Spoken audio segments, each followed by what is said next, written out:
Welcome to This Explainer. Today, we're going to dive right into the fascinating story of a seriously ambitious Victorian couple and the absolutely eccentric clifftop mansion they left behind. We are exploring a truly unique piece of history here, one that is preserved entirely in architecture, art, and everyday objects. So, think about the best birthday gift you've ever gotten. Pretty nice, right? Well, imagine receiving an entire purpose-built clifftop mansion for your birthday. No way, right? But that is exactly what happened in 1901 when an extraordinary seaside villa was presented as a lavish, splendid, and honestly slightly fantastical birthday present. The whole story starts with the couple behind this incredible gift, Merton and Annie Russell Coates. They were married in 1860, and Merton actually started out as a traveling salesman with some pretty grand ambitions. Together, they moved down to Bournemouth for Merton's health, ended up building a wildly successful hotel empire, and fundamentally changed the cultural landscape of their town forever. Section 1. The Timeline of Success. Okay, so tracking their timeline, their meteoric rise really paved the way for an extravagant lifestyle. They went from purchasing the Bath Hotel in 1876 to becoming full-blown, world-traveling collectors by 1884. Their newfound wealth let them embark on these massive global tours, and by 1901, they completed Eastcliff Hall, which was an entirely new mansion they literally needed just to house their gigantic collection of souvenirs. Section 2. Collecting around the world.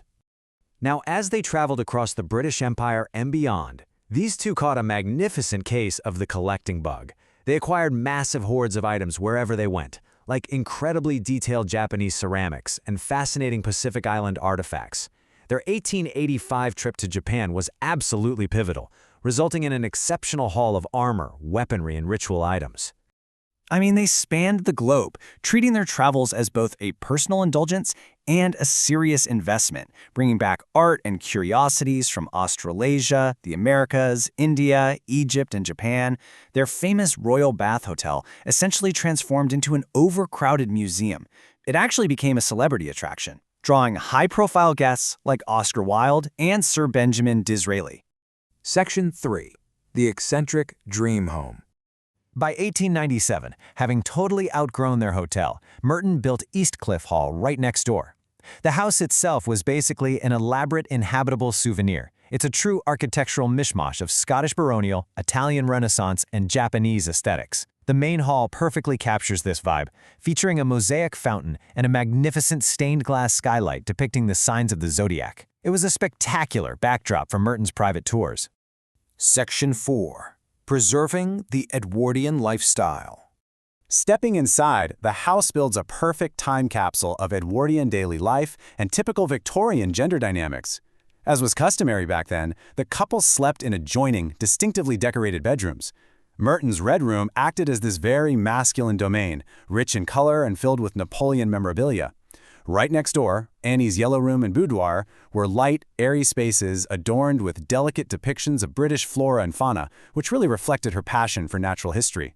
You can almost hear the clinking glasses, because this place preserves the exact step-by-step procedures of high society Edwardian entertaining. First, you dine in a fashionable room featuring dark red wallpaper and Scottish baronial furnishings. Next, Merton could discreetly summon the next course using a secret floor-mounted bell push. Fancy, right? Finally, guests would retire for popular after-dinner parlor games like charade. But Victorian entertaining definitely had its quirks. Merton loved celebrity culture, and he was exceptionally well connected, particularly through his close friendship with the incredibly famous Victorian actor Sir Henry Irving. To honor this friendship, Merton literally converted his own library to house a slightly morbid, highly eccentric micro-museum.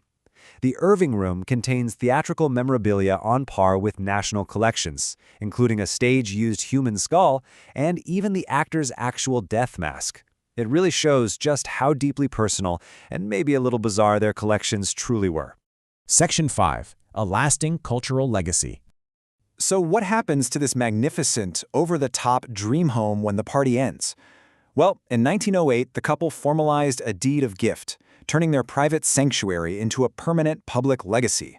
The art gallery and house officially opened to the people in 1922, keeping the collections virtually complete. Today, the Russell Coates Art Gallery and Museum recognizes that its foundation took place right during the height of the British Empire.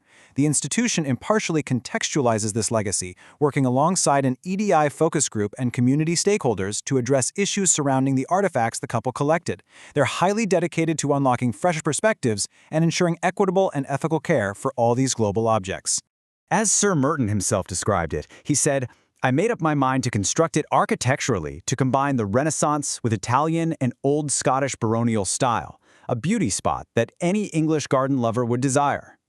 His ambitious vision for his wife's extravagant birthday present truly succeeded in freezing a vibrant era in amber. He built not just a home, but a monument to their lives, their travels, and their shared passions. It is absolutely incredible to walk through their lives and see how perfectly their eccentric tastes have been preserved. But it makes you wonder, if you were to curate your own East Cliff Hall today, what story would your collections tell? What pieces of your everyday life will become a time capsule for 100 years from now? Thank you for joining me for this explainer, and keep learning.